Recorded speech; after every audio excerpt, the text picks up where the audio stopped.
Hello, oddities. Welcome back to another episode of Midnight Curiosities. I'm Curator Raquel. And I'm Curator Warbeauty. Coming at you live from your own DMs. We just slid in there, didn't we? Yeah. Hey, you up? That's the millennial thing to do, is like slide in the DMs. Yeah, just slide in when no one's looking. Have any of you ever experienced, like your parents or your grandparents, and because we're young, we're hip. Sure, call yourself young. Okay, I'm still young and hip. I still got it. But when DMs and private messaging became a thing, and so DM stands for direct messaging. I'm young. This is what DM stands for.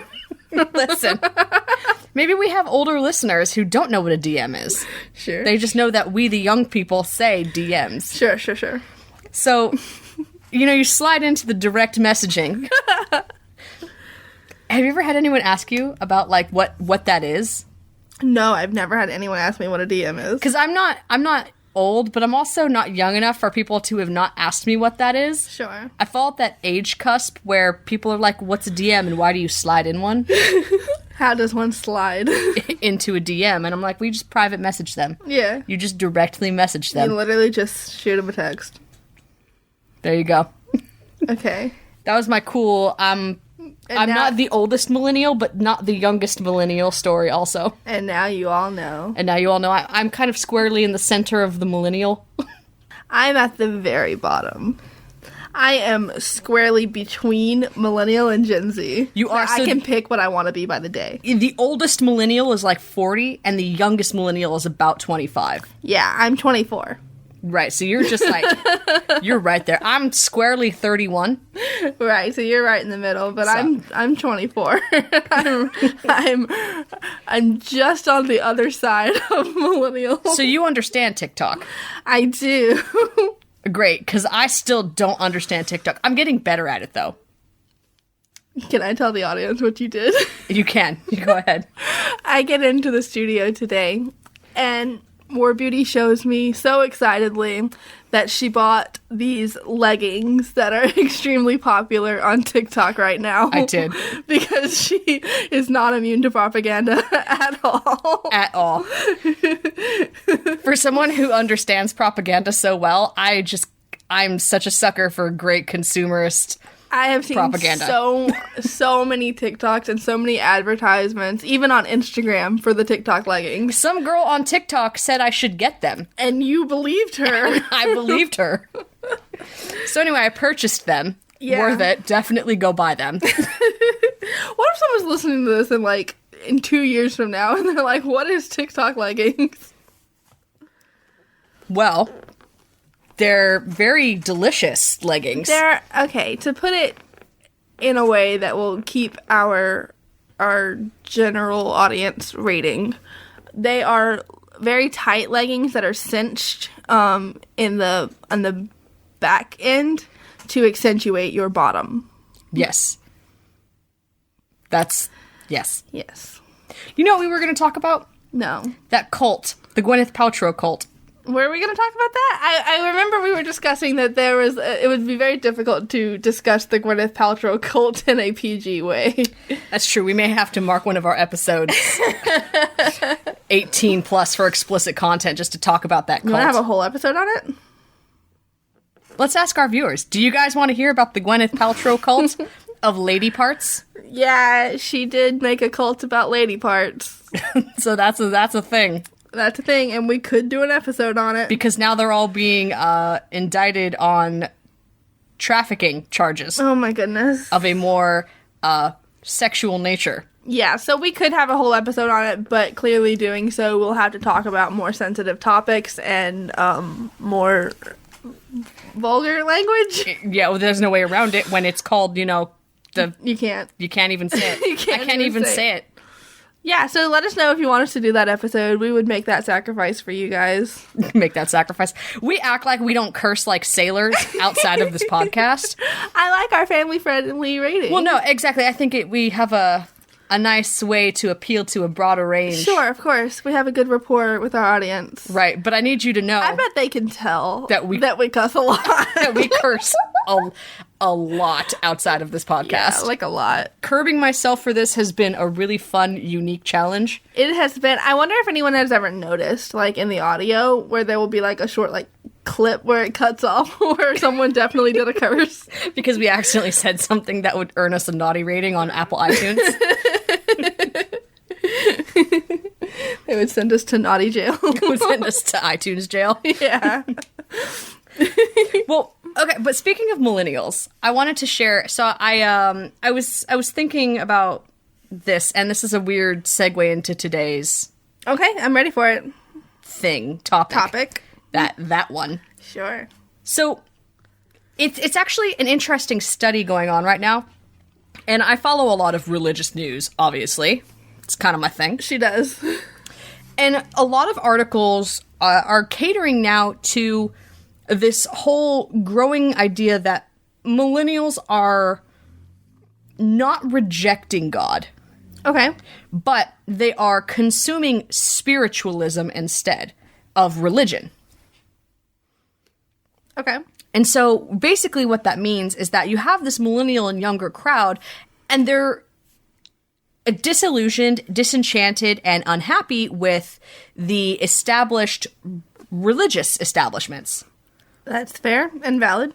I see that in millennials these days. Right, so they are instead finding other paths to connect with God. And I think it's interesting because I actually just read an article that finally, instead of saying that, you know, millennials are godless heathens and don't know Which they are. Jesus from a tree stump, Sure. which some are. Which is true. Which is also partially true. But in rather that a lot of millennials and younger are finding spirituality and finding their concept of God through things like mindfulness, through very old Eastern practices, more akin to East Asian practices. I've seen a lot of that. Meditation, a lot of work with energy centers of the body, you know, and what I really liked about this particular article was that it finally acknowledged that millennials are not finding God. This is their way of finding God. Instead of just showing up to church and, you know, doing the liturgy. I think it's interesting if you consider, like, kind of the time frame of the age group. A lot of them grew up in a church. Right. That's just kind of culture around here, around in America. Right, in Western culture, certainly. And that you just kind of grow up in a church. And even me, like, my parents weren't super religious. Mm-hmm. My mom, oh boy, my mom listens to this podcast. So she, Hi, Mom. my mom is very, very Christian, but she's not very into the church because it's very performative. Sure. And the only times that we would ever go to church was to be performative. So we'd go, like, on Christmas Eve or Easter. Sure. or when other people were there to see us. Right. It wasn't really a part of our, like, weekly practices. Right. But I can see how a lot of millennials would grow up in that environment where it is performative. And obviously I can't speak for everybody, but in my case, that doesn't really appeal to them. And so they go out to find, they believe in this higher essence, almost. Like, not necessarily a higher being, because they might not believe in God, but they believe in something more than themselves. And I think that that's kind of almost becoming a universal experience amongst people our age. Well, it's interesting because this article actually touched on that a little bit, and it said that a lot of millennials are finding God. So a lot of them are ending up very Christian at the end of this because they grew up in what they knew. Sure. But they're so disenchanted with the church and the rules. And I mean, honestly, high-key the same because that fits very well with what we know of millennials. They're anti-establishment in general. Well, right. And think about the establishment. I mean, look at what is coming out about people and basically this big lie, this big facade that everybody's lived for a few generations now. You know, all of the abuse that's gone on in these churches, the abuse of power, the abuse of people. Yeah, absolutely. And that is all coming to light. And now you have this millennial and younger gens really kind of pushing back against that, saying we reject that system, we reject that abuse. And I personally totally agree with it. But I really like that they acknowledge that millennials are not atheistic, godless, heathen, Sure. Satan worshippers. I mean, you know, people are finding their concept of the divine and God, which was really nice. I think that the younger generations are more spiritual. Totally agree. Than religious. Totally agree. Yeah, religion is kind of a thing of the past, and now spiritualism and mysticism are Which works for us. the way forward. Which, yeah, great for us. So, for those of you who don't know, this is the finale episode of a series that we're doing on metaphysical taboos in religion. So we are going to be talking about religion. And it's the final episode. So this week we're going to be talking about science in religion, which is arguably the biggest taboo of them all. Oh, man. That's, Not even arguably. Not even arguably. That just is the taboo. It is the biggest taboo of them all because, I mean, maybe part of the reason that millennials are rejecting religion is because a lot more people are embracing science these days. Right. And there's just such a big emphasis on the divide between science and religion and science and the concept of God that, you know, of course, if you heavily believed in the sciences, which are quantifiable, tangible data points that our senses can interact with and in multiple ways. Right, like non-negotiable fact. Yeah, like non-negotiable fact. Well, if you've been taught that this is the truth and this has nothing to do with God, of course you're going to reject the notion that God exists because can they both exist in that same sphere? You would reject something that you can't tangibly prove. Right.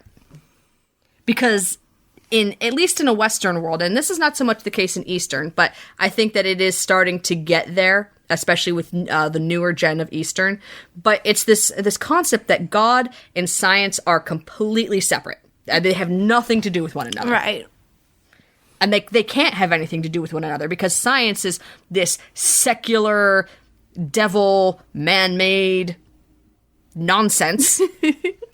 And God is this all-being, omnipresent, omnipotent, all everything. Well, I'm going to drop the first hot take of the day, which won't be a surprise to our listeners if you've listened to previous episodes, but we don't subscribe to that. At all. At all. We think science and religion and science and magic are all the same thing. And everything can be explained. Right. And that's why, you know, and that article really piqued my interest was because it's saying that, a growing sense of mysticism is returning. Well, duh. You know, we're bigger believers in science. We have better equipment to scientifically measure divine concepts. We can measure phenomena that we have never been able to measure before, thus providing a scientific explanation for a metaphysical phenomenon. And so here's a hot take. This is gonna... All right, so in curator Raquel's and I's religion, which is of the Norse pantheon, Sure. So, you know, gods like Odin, Thor, Freya, Sure. etc. We are godless heathens. We are literally... well, we're not godless. We have many gods. We are godful heathens. We are super godful heathens.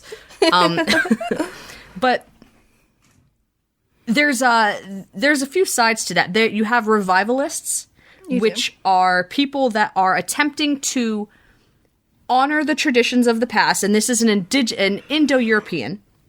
So the indigenous European gods and lifestyle and way of thinking and worshiping. You have people attempting to revive that, but make it practical and applicable to modern, like, you know, 21st century. And then you have what's called a reconstructionist, which is attempting to reconstruct the religion almost piecemeal verbatim as to what it would have originally looked like. But, and you know, that's a whole argument in and of itself. But what my point with that is that as people are attempting to reconstruct these older, more indigenous, back to their roots sort of religions and ways of thinking in life, they're finding that their ancestors just wholeheartedly accepted these phenomena. Absolutely. And they didn't need scientific data and you don't need an explanation and experts to tell you that was the God truth.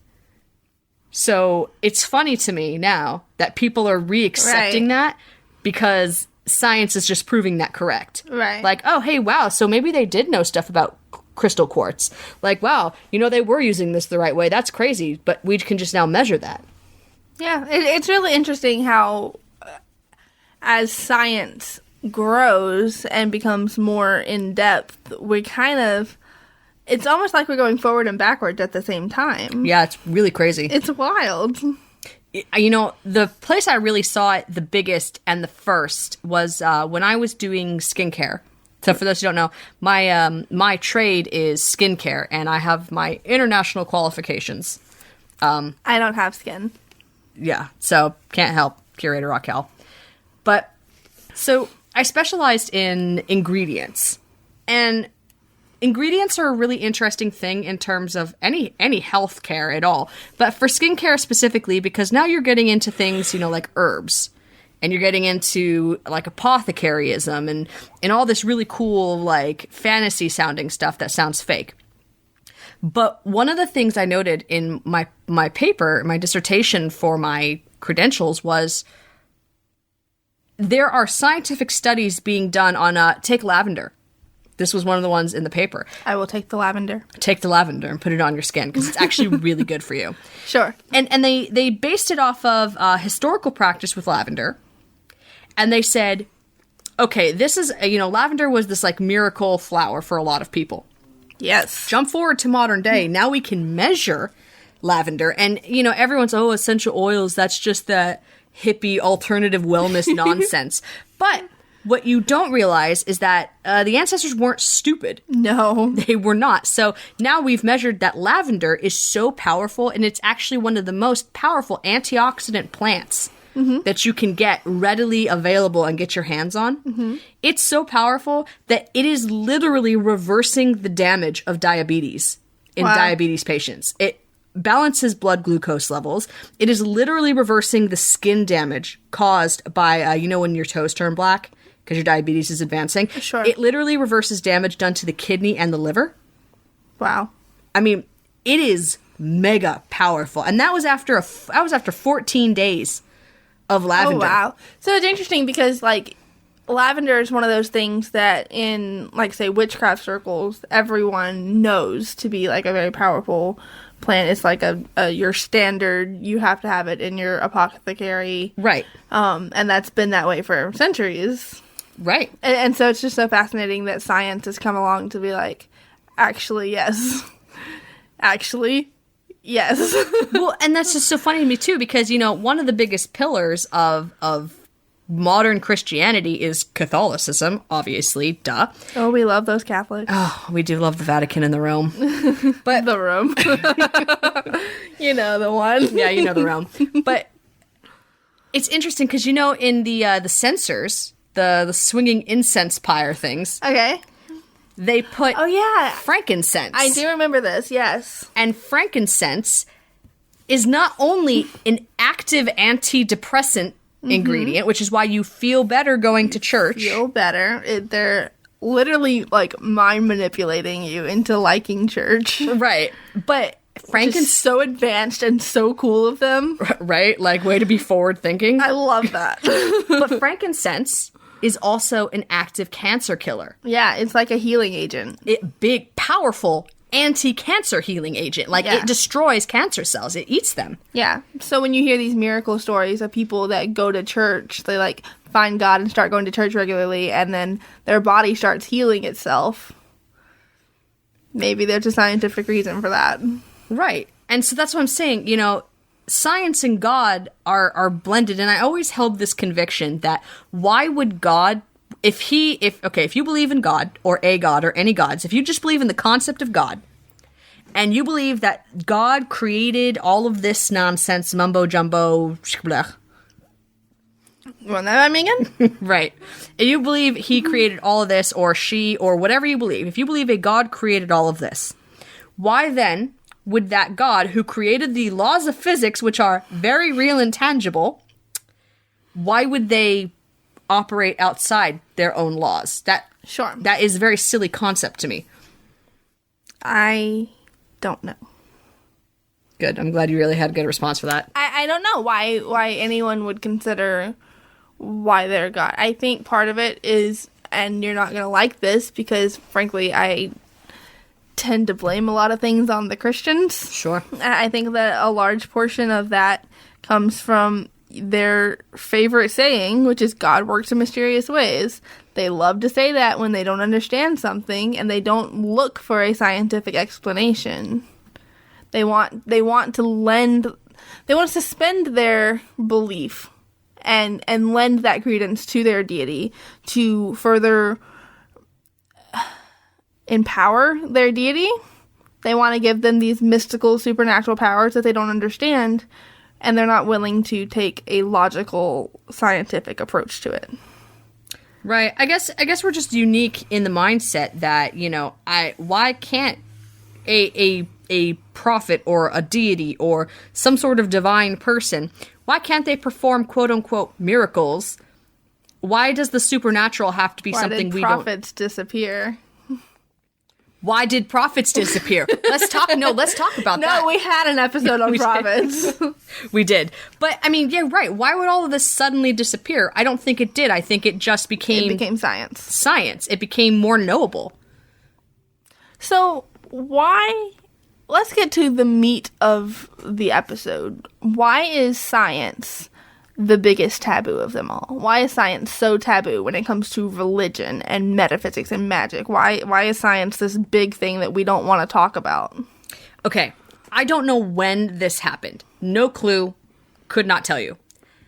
But there was a very conscious shift in societal teaching and thinking at some point where we went from God and religion and spirituality was an everyday, every choice you made, all around you, every small thing, when that belief system was suspended and then crushed and then actively removed. I know when that was. From the world. I know when that was. That was with the Christianization of... Roughly the Council of Nicaea? Yeah, it was when Christianity became the prominent religion, and when Christianity was actively not only like evangelizing, but they were taking over places, and they became this huge political force, and that's when they decided that they're not going to entertain the thought of science. They're not going to entertain anything that comes into question, that questions their God. Right, and I actually really agree with that, but I know I come across as very Christian blaming, and I'm not trying to, because I don't hate Christianity. I don't understand it a lot of times, especially modern Christianity. Sure. And it tends to have a warped, kind of twisted. It exists in of itself, right? Like, the Bible says this one thing, and the church says the one thing, but then the Christianity just kind of does its own little thing. Which is it's fascinating to me, but it's also quite frustrating, because Christianity could be a very good religion. Let me kind of like caveat this a little bit, because that does come across as very anti-Christian, and I'm not and a lot of people get defensive. But let me caveat with this in that it wasn't actually the whole of Christianity, and the true basis of the theology of Christianity. Catholics. I can't even confidently say it was the Catholics, to be honest, but there was some point in history when, and as you said, it was for political gain. And so the Christians who were not greedy, the Christians who were living the theology, were actually hunted down and killed. They were. They were removed from society so that you couldn't have this counter Christianity. And metaphysicians were actively sought out and disbanded and run out from the country. Nostradamus was hunted down by the Catholic Church and run out of France. Because you have these people who are preaching this counter idea to something that allows greedy people to maintain control of wealth, to maintain control of the state, of people. This is all about maintaining control. Yes. And unfortunately, at some point in the Christian history, that is what happened when you saw a massive sweep of Christianization throughout the entire world, is that this religion crushed. And it could have happened with any. I mean, it could have been Islam. It could have happened with Judaism. The Norse could have been that force. But what it happened to be. But what it was the Christians. And greed took people over, and it became just a means of control, a means of hoarding wealth. I think there's also something to be said for the amount of time that has passed since the initial Christianization of countries. Hundreds of years. Of course, yeah, hundreds of years. But I think, if you consider how many generations back that was, so you have all of these people that have been taught for generations and generations and generations that, that their Christian God is the right way, and that the way that the Bible says to do things is correct. And then you have scientists coming along saying that that's incorrect and that there is a different explanation. It comes down to a simple psychological concept of they are challenging what has become a core belief for these people. And a core belief is so deeply embedded that when it's challenged, you are not open-minded to it. You get very defensive because it's challenging to everything that you know as a person. Right. And that's why people get so defensive about things like politics and things like religion, is right. because it is a core belief that is so deeply ingrained that you can't really be open-minded about it. No, and when you are actively shunned from your community, from your support system, and that sort of behavior is encouraged. They incite mob mentality and they incite tribe mentality, and they say, oh, well, this person's stepping out, everybody bully them, basically. Yeah, and it becomes very hard to step out of your comfort zone, but also your safety zone. Like it becomes a point where you have to basically decide whether your religion or science is more important to you. And that's not an easy decision to make, and I don't envy those that have to do that. No, and it's really sad to me that people have to make that decision because they can work so harmoniously together. They can. And, if you're listening to this and you are in a situation like that, or you grew up like that, and now, you're kind of jaded, or if you know people in this situation, I just really want to encourage you guys to step up. We can create a change. We can demand that these establishments change the way they teach. We can demand changes in these things, but you have to stand up and be ready to face persecution for it. Because this is hundreds of years of societal philosophy that has been forced upon people. Right. And undoing it won't be an overnight trick. It's not easy. And I know that's a scary concept for a lot of people, but also keep in mind that, you aren't alone, ever. And honestly, we're kind of already doing it. Like you mentioned earlier, millennials are already stepping out of the confines of religion. Right. And into a more science-based spirituality. Right. So we're already doing it. We're already getting there, but it becomes, when it's on a personal level for you, that's when it's hard to do. Right. Because sometimes that means, cutting off family or friends or people that you've grown up with that is your support system, and they will turn against you. And that's not easy to do. Trust me, I've done it. It's not easy to do. It's very hard. But if at the end of the journey, you are at a place where you are spiritually fulfilled and happy, then it's a battle worth fighting.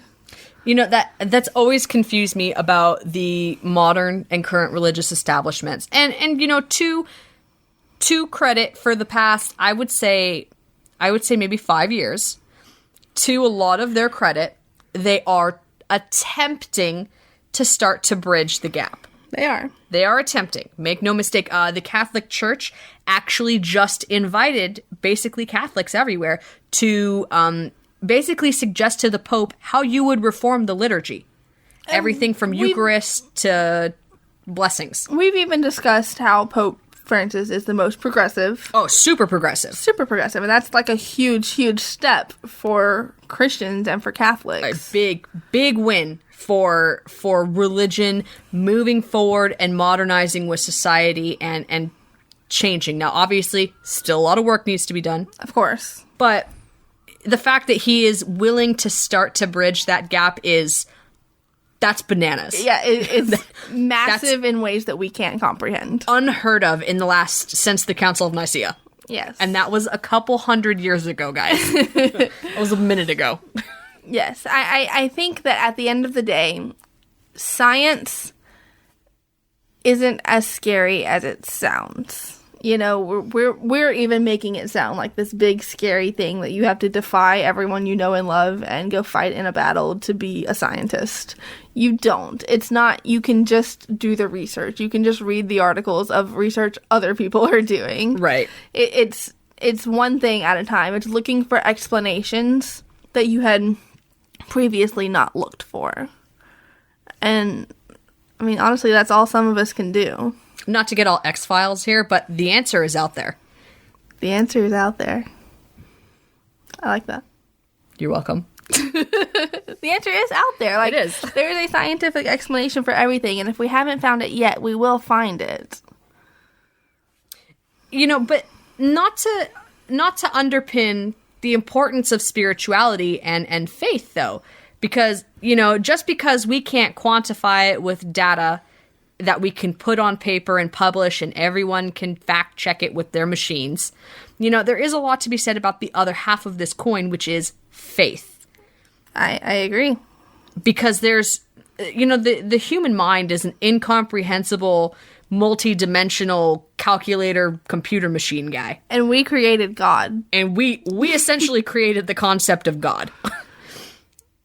We'll never be able to find a scientific explanation for that. Right, you know? Some things exist. And it's a weird dynamic because while, yes, there is a scientific explanation for almost everything, some things you won't find an answer to, I will caveat, in this life. Right, at least in your 3D mortal flesh prison. You won't find an answer in your 3D mortal flesh prison. Some answers only come to us, you know, after we move past this world into the cooler ones. Right, you know, when I die, I hope that my body bursts into hundreds of billions of confetti-like atomic particles. And that I just scatter to the four corners of the darkest reaches of the abyss of the cosmos, and that my atomic particles were so positively charged when I was in my 3D flesh prison that they make new life, that they, you know, that I become the stars that new 3D flesh prison beings look at and think, wow, you know, I can't wait to be that. It's the eternal cycle. Not to get all super philosophical on you guys. Yeah, you kind of are, though. But I mean, but that's how it is. We can only answer human questions. And when it comes to the divine, they're not human questions. And we can't answer them as humans. No, it's the great unknowable. You just have to have faith. And there's something beautiful about that. Right, it's very poetic. It is. I think that's how it should be. We are not meant to hold the answers of the universe. We are in 3D mortal flesh prisons. Yeah, because at the end of the day, we are the answers to the universe. We are.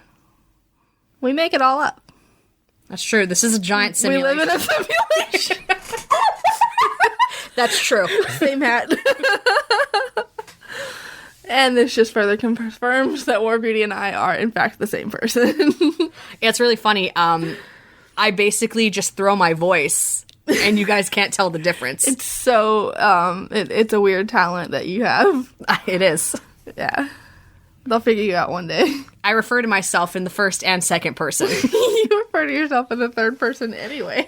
That's true. War Beauty does refer to War Beauty's self. All right. I think that's a wrap on our series. That was so much fun. I'm really glad that you guys joined us for this series. I think we learned a lot together. I think we grew a lot as people. It was the bonds of friendship all along. It was the bonds of friendship that really got us here today. No, you know what Curator Raquel said. I said, you know, because I'm the same. We're the same person. We are the same person. But thanks for joining us. This was a lot of fun, and I'm really glad to see that we've had quite a bit of feedback. It has been very well received. It was very well received, and thank you so much for listening. You know, thanks for sticking with us and believing in us. We can't wait to continue to produce more nonsense. I hope you guys are ready for what's coming next. Should we tell them? Yes, we should absolutely tell them. All right. So we actually have a bonus encore. We do. Episode. We have a little, like, an epilogue. An epilogue episode. And Is that next week? yeah, it'll be next week. Okay. And we will have, for the first time ever, a guest host. A guest on the show. Yes. I don't think she'll be a guest host. I think she'll be like... She should be like a guest A star, guest, like yeah. a VIP. Yeah, we can interview her. Right. So we will be talking about a super cool topic. I'm not going to tell you what the epilogue is. Yes, we'll wait for the topic, but we will have a guest, which is extremely exciting. She is an expert in all things on this topic. Yes, she is. She would have you believe that, yes. She definitely is. And then we're gonna get into some cool other stuff. So we're going to jump into another cool series, which is going to kick off with a prologue. Like a short. Oh yeah. Okay, there we go. That's a good way to frame. Yeah, we're gonna do a long series. we're at a full length series. Because this was a mini series at 6 episodes. So we're actually going to start off with our prologue, and that is going to be another guest host. Another guest, who is actually, I would consider fairly expertise. Yes. Do we want to tell them what it is, or do we want to? Maybe in broad terms about the whole series. Okay, so next we're getting into metaphysics in video games. Because we talked about this. We did. This idea was born on the show. It was. Yeah, so we're going to do it. We have a list of video games that we're going to discuss. We have all kinds of topics and magic and theories to get into, which is very exciting. Right, and for those who are not so much into the gaming culture, this will also kind of be a pop culture. A little bit. And we're also going to talk about how modern witchcraft and modern magic and modern religion has been affected by pop culture video games. And how much witchcraft, occultism, and science and magic have affected pop culture. Yeah, it's going to be so much fun. Right. So we're really excited to share that with you guys. So the next 2 episodes, or the next 3. The next 3, because we have a little epilogue series. We have an epilogue and then a prologue. And then and then a prologue. We have many logs. So many logs coming at you. But we're really excited to share that with you guys. So thanks for sticking with us. We can't wait to bring you more exciting content. Yeah, we really appreciate that you guys trust us with this information and with your research. And we promise that we'll just keep delivering more awesome Jesus facts. More awesome Jesus facts. Creme de la Christ. Creme de la the big cream. The big cream lives in us all. Okay, now that we're at the end of the series, you have to say, what is the highlight of the whole miniseries for you? Oh no. The highlight of the entire miniseries, it's a toss-up between the Holy Hokey Pokey and Creme de la Christ. Okay, you can take the Holy Hokey Pokey. I'll take Creme de la Christ. Okay, so both were truly iconic moments. The big cream that would go down in history. And the Holy Hokey Pokey. I can't believe that we ad-libbed both of those. I graduated seminary once.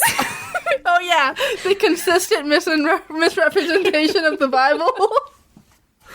So, I would love to hear your favorite parts. Please let us know on Twitter, on Facebook, anywhere you can reach us. We'd love to know your favorite part of the miniseries, what you thought about it, how excited you are for where we're going next. And let us know if you guys want any particular topics discussed. Of course. Reach out to us. Shoot us a message. We would love to talk about what you want to hear. Absolutely. I would love to tell you more terribly, slightly inaccurate Bible stories. And extremely cursed content.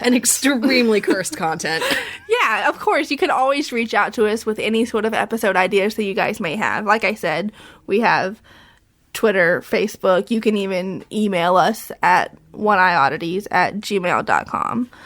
Any social media, you can find us at One Eye Oddities or at Midnight Curiosities. We're there. We're not hard to find. You can leave all your hate mail there, too. Yes. I don't know if anyone's following this, but I have been sending War Beauty hate mail all week. If you go to my Twitter, at OG War Beauty is my handle, you will find that Curator Raquel has, in fact, been tweeting me hate mail. She wants it so bad. To which I have retweeted all of it. Yes, of course. Your hate mail will get retweeted. Hate mail is encouraged. It will be retweeted. You are something else. Okay, this has been Midnight Curiosities. Midnight Curiosities is hosted by One Eye Oddities, a new way to see magic. If you liked what you heard here today, please tell a friend about it, start up a discussion, and let us know what you think. You can leave us a review on Apple or anywhere you listen to podcasts. That's all, I think. Yeah. That's all for this week, guys. Just love you guys. We love you so much. No new reviews this week, so no one to shout out. Yeah, hey, leave us a review. We will shout you out, and we will. We'll shout you I'll out. tell the people a cool fact about you that I made up. Is that a new thing we're doing? Yeah, if you want me to make up a cool Jesus fact about you, absolutely. Leave us a message. If you leave us a review, we will make up a cool fact about you, and you can tell all your friends. But in the meantime, I am Curator Raquel. And I'm Curator Warbeauty. And as always, don't forget to become an oddity.